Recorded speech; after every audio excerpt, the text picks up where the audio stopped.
So I don't know if anybody remembers my spraying video, and I thought the corn wasn't going to make it. Well, it really turned around. We hit it with, well, when I made that other video, we hit it with 100 pounds per acre, you know, and sprayed it again. So this was strip tilled in. Apparently I missed a ton with the planter. It was really hard to see where I again went. And this was just an old hayfield. We strip tilled in. You can still see the strips where I didn't plant apparently. But the corn actually doesn't look too bad. You know, like at that point, I didn't think the corn was gonna make anything. And in the sod, it was tough to get. The ground was really ripped open in spots, you know, so the seeds dropping way down or not getting into the strip because we didn't run any GPS or anything. And we had a 6-row strip till unit and a 12-row planter. But a lot of the corn did make it, and it is pretty decent. I don't know which one's better, this one or the one we strip tilled into wheat stubble, but yeah, there's definitely some poor corn here, and big spots where it didn't make it, or you know, the seed didn't make it in the ground or got too deep. And then you got this little stuff, you know, it's 5 feet tall. Well, I suppose it's 6 feet tall.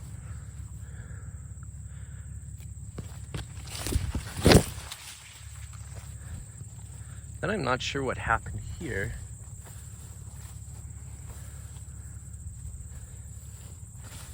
But it is really thin. I think it was really soddy here. I remembered coming back and checking for seed depth like this. You can see where the shank on the strip till unit just ripped a big chunk out. But man, where these corn are spaced out, they really got some ears on. But there is some decent corn in here, I think. Probably only gonna yield about 40 bushels per acre. So in the good spots, we got some pretty tall corn, taller than my hand. I am like 6 feet or 6'1", somewhere in there. This corn is quite a bit taller than I am. We're kind of on a hill here. I'll see if I can show you the rest of this field. There's like pretty much 2 other little fields right here along with this chunk, or on the same piece. Okay, so apparently I missed like a full 12 rows out there somehow. But yeah, we're on a hillside. I don't know why the corn's yellow on the hill. It looked really good there when I sprayed it compared to the rest of the corn. But we got pretty decent corn throughout. Like I said, I don't know why it's so spaced out here. It doesn't look like, looks like this is the only spot like on this hillside. I don't know if it washed or something. Yeah, I'm not sure what the planter guy was thinking. This is a full 12 rows. And you see the strips kinda. But there's kind of a poor spot right there, I see. But it'll be worth combining. When I sprayed it, I was like, yeah, I don't think this is gonna amount to any corn at all. Another thing I should add is when I sprayed it, it was actually pretty dry there at the beginning of July. And this field is pretty sandy. Most of our fields are pretty heavy black ground. But this stuff is on kind of sand. So it might have got a little dry at some point too. But then we had like 7 inches of rain, 8 inches of rain over the course of 2 weeks there. Shortly after I sprayed it. Well, that's another thing too. When we top dressed the fertilizer, is calling for like 2 inches of rain right away. So we're like, this is gonna be perfect. I sprayed it, Dad spread fertilizer. And yeah, we had, I think, like 1.5 inches of rain the next day. So, and up here with this shorter growing season, you know, you don't have that much time to play with things like that. But it was, like I said, it's the 4th of July, and I think it turned it around for us. It's obviously still not the best crop, but it's going to be combinable, harvestable. So here's that field. If nothing else, it's going to be a really good food plot for the landowner. Really good for deer, hopefully. There's a deer stand. So here's the next field. The one we were just on was over there. Big pond between them. The geese ate a massive spot here. The corn plants were just decimated. And same with the beginning of that other field. I don't know if you noticed the poor spot right there at the end of that road. But yeah, moose damage. Well, this is kind of rough. I'll walk out in there a little bit. I haven't scouted this field very much at all. I see the leaves on the bottom of this poorer corn are starting to die. I don't know if that's a good thing or not. Obviously that won't amount to nothing. It'll just serve to plug a corn head up.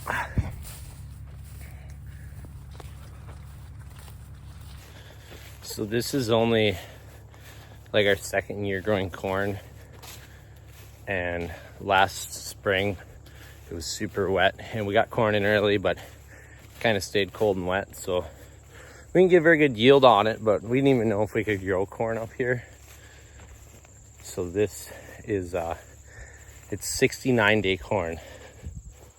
It's a pretty short day. I kind of got on a side hill here on the edge of the field. Looks like there's some better spots and then some poor spots. I know on that hilltop there where the corn looks a little yellow, it's like we shaved that hill into a hole, so pretty dead there. But I don't know, might make 40 bushels.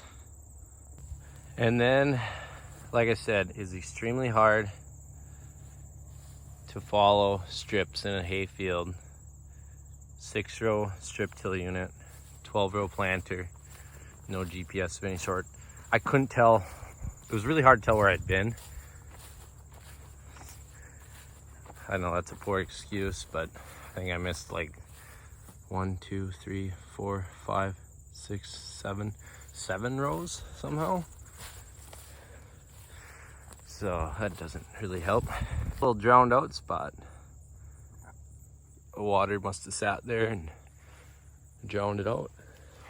Wow, this corn on this hill looks like it's getting close to harvest time. That's kind of neat. This is where I said it was dead sand on this hill. Because we shaved the dirt down into that hole a long time ago. That's some pretty short stuff. So I said this stuff looks like it's drying down. I haven't pulled an ear of the whole field, so I pulled an ear off here. These ones are really poor. There ain't really much for ears on them. Like I said, I'm sure it's short on fertilizer on this dead sand hill, you know, where we shaved the topsoil off. But here's a viable ear. Well, I might as well pick a good ear while I'm here. I don't want to pick too good a one. I want to pick a more average one. We'll go, that one looks really good. We'll take this one. So the one on the far left is from that spot where the corn is dying down. The middle one is the one I said was an average ear, and then I picked a good one. So I don't know if this one I say is average, middle one, if that's gonna fill out a little more. I hope it does, because that is not that good. So I went and checked the corn because I'm kind of waiting for the wheat to dry down.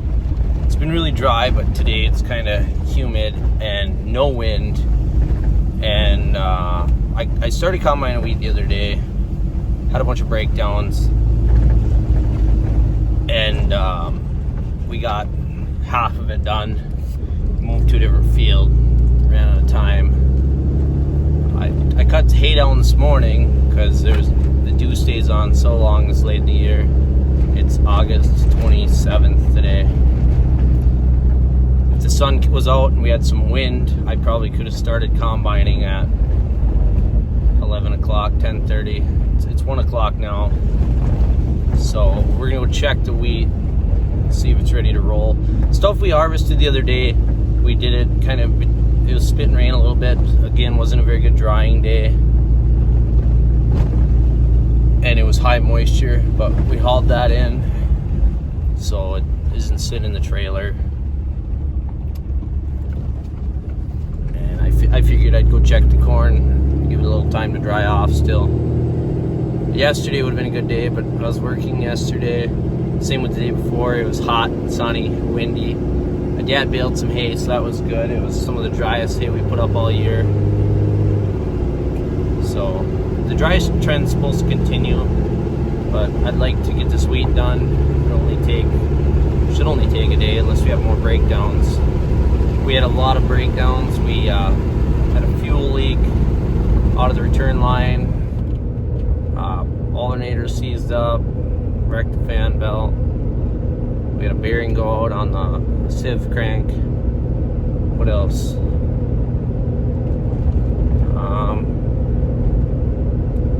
I feel like we chased more issues. Oh, our unload auger wouldn't latch out, so we messed with that for a while. We only had 24 acres of wheat, so should have had it all done in a day. Took us 2 days to do 11 acres between running to town for parts, and our closest deer dealer is 3 hours away, so luckily we found the bearing at Napa. We took the alternator off an old Chevy pickup in the junk, so we'll see how it goes today. So here's our wheat. I hear it snapping. You can hear it drying off. Unless it's grasshoppers or something. Maybe I'm just crazy. I still see a little dew on this greenery. But I think this one's gonna yield pretty good. The sun is trying to come out. There's a little bit of breeze now.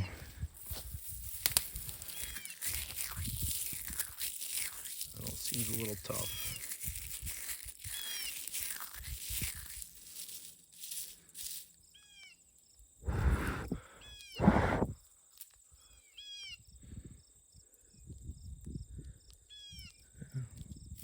Came out of there pretty easy.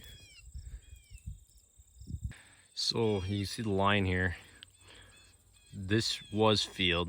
It's been black for a while. And this stuff we just opened up last fall. It looked like that brush up there. And there's some wheat out here, but obviously the fertility's not there after just 1 year. Obviously we fertilized it, but you see the grass is growing up through it. But well, now I really hear it snapping with that.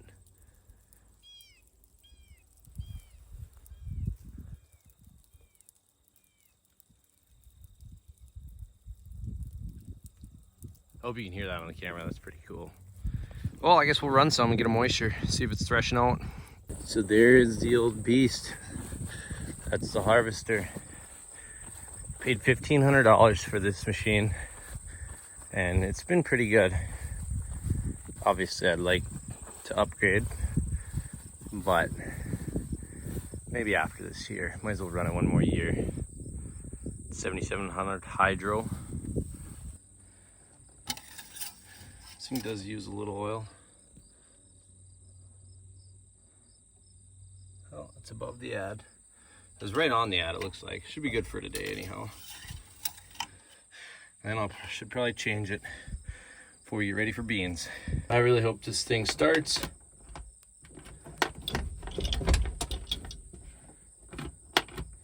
I think she's stone dead. Put her to high idle.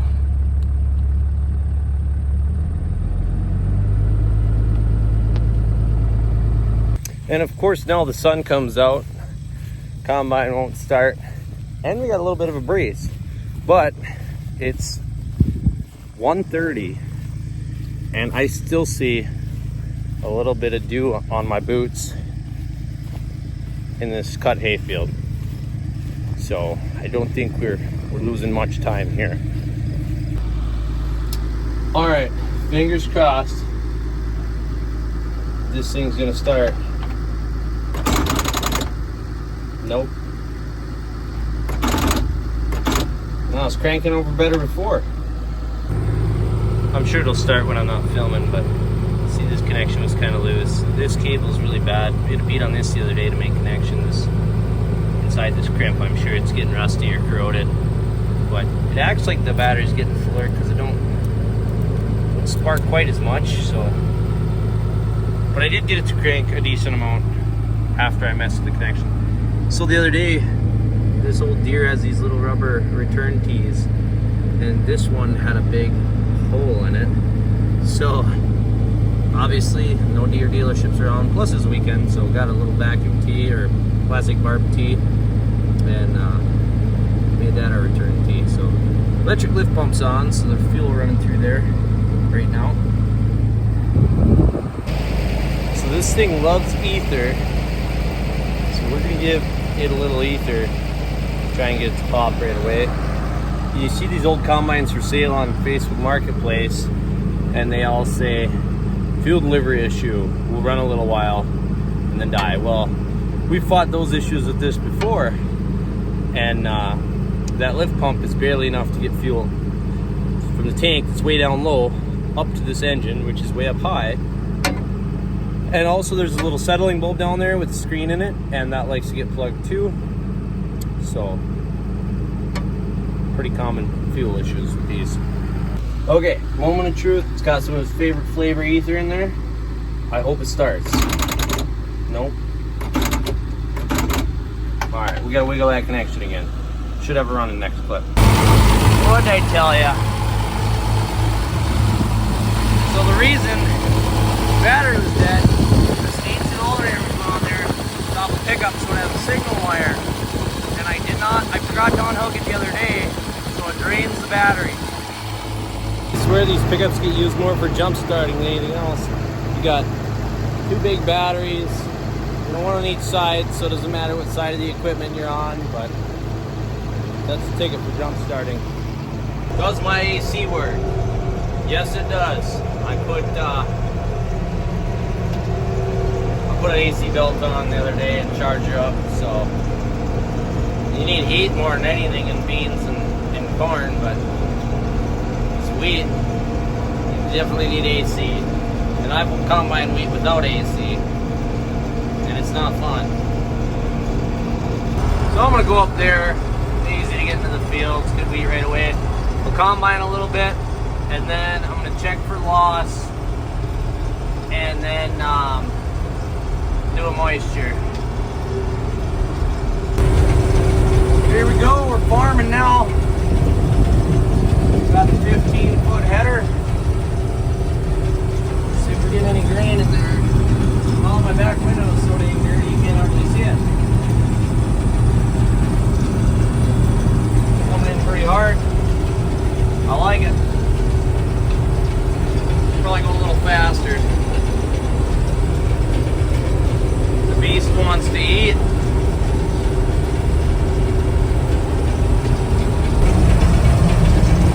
Well, this stuff looks really good to me. You see the deer damage on the edge of the field here.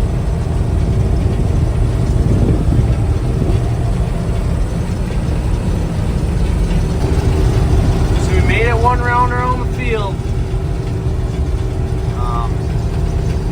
We got a lot of grain in our tank considering the edges were pretty poor.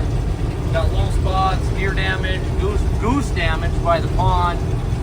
And a lot more weeds on the edges, but we and this field's only like 11 or 12 acres, so when I get to the corner here, I'll go out and do some checking.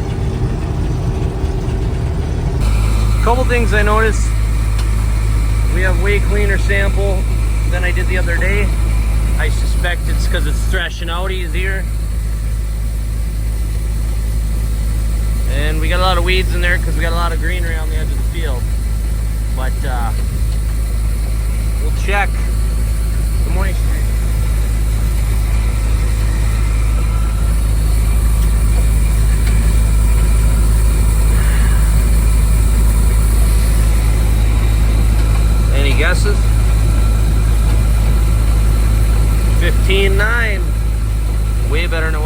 day. Let's do another one.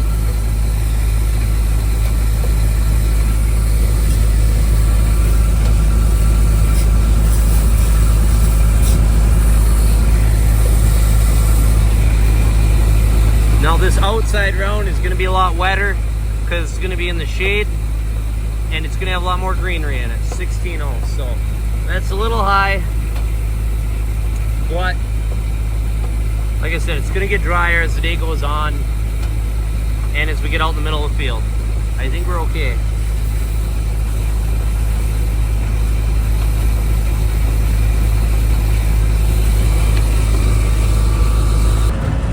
So I don't see any kernels around here.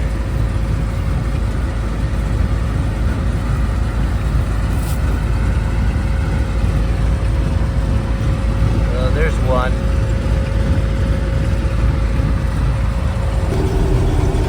The second round's always more fun than the first one.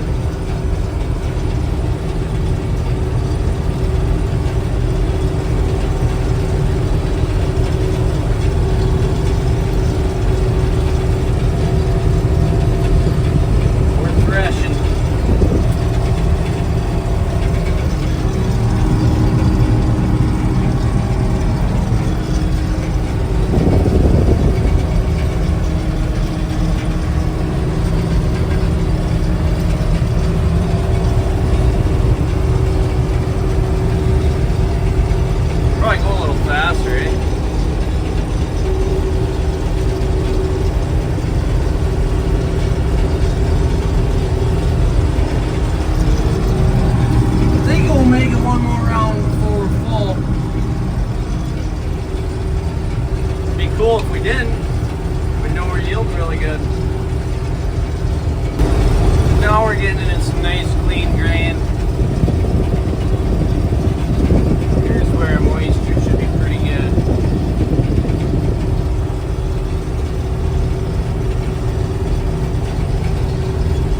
I kind of left that stuff for last in case I break down or something. I got my reels raised way up.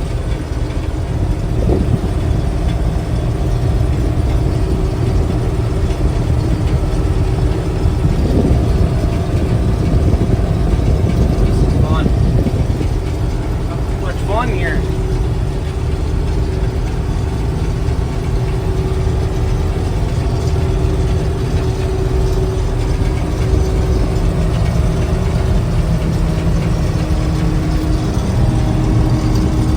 Stacking up pretty good in there.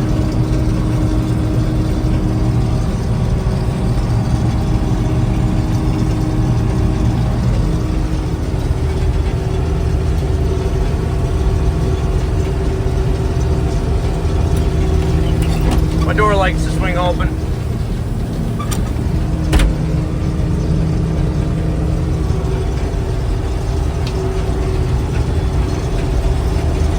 I love combining.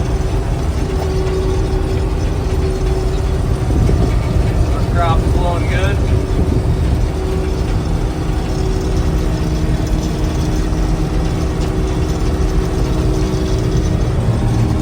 Yeah, I don't think we make it one more round around the field. Kind of wish we were full so I know about how much we got.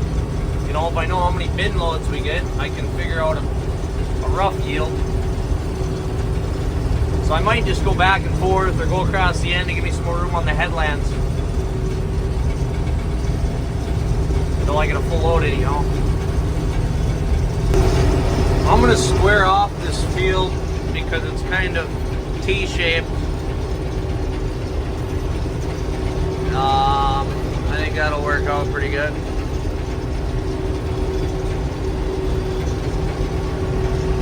And then I'll work this side this way and this side this way.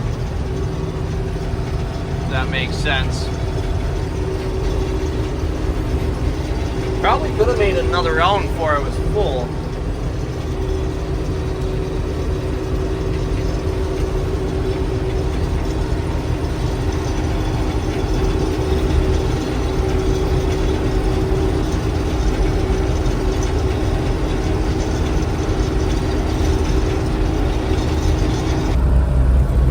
Here she goes, first hopper.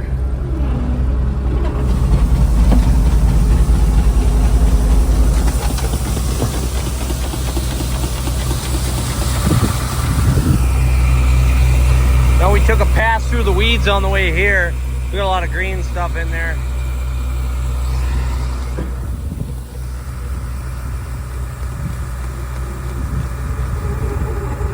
Oh, belts. For some reason, sometimes that belt slips. Must be loose, but you speed the engine up, it don't slip.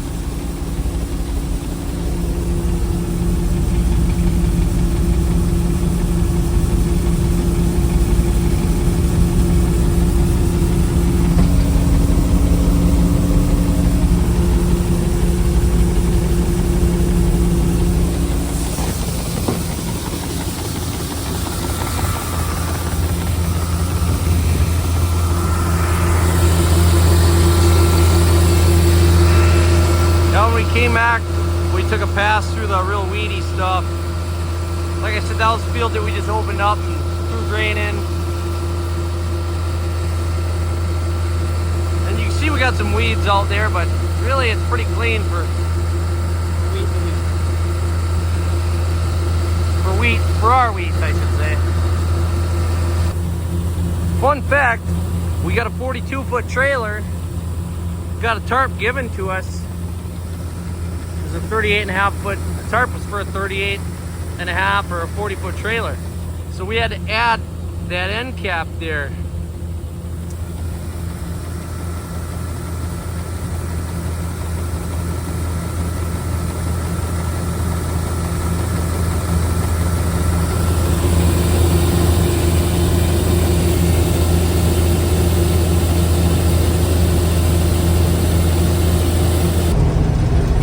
That's 4 passes across.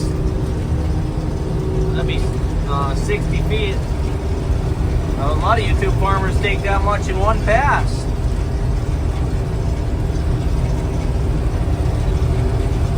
Lots of room on the headlands now. This thing takes a whole 40 acres to turn around, it seems like.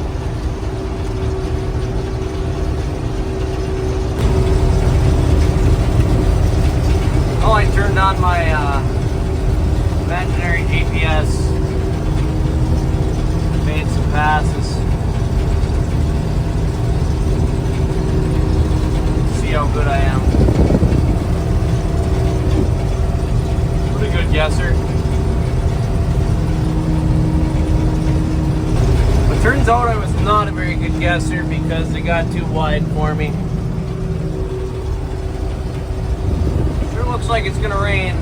I hope it doesn't, but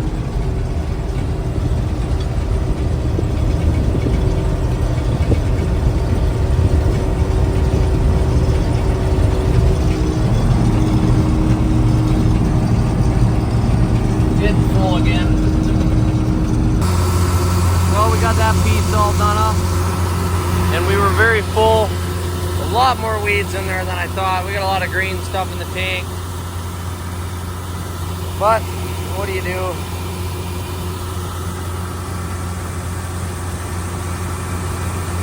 Getting grain anyhow. That's good.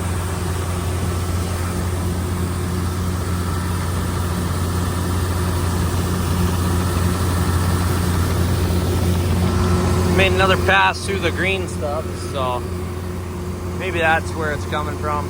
But there was a lot more weeds out in there than I thought there was gonna be. Now we're in some nice clean crop. Pretty good stuff too.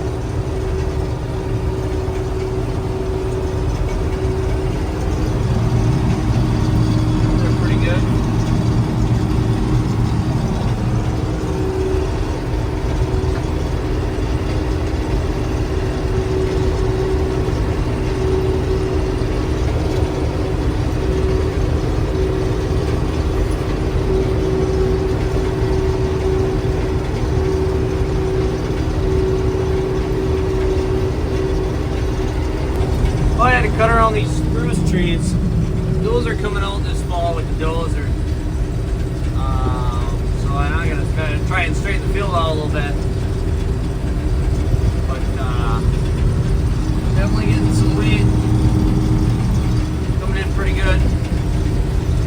this end of the field is better than the other end was. Pretty nice. Build one more bin on the combine, put it in the trailer, and there's probably only one more bin out there. But I gotta go to work tonight, so I'll have to get her tomorrow. Thanks for watching.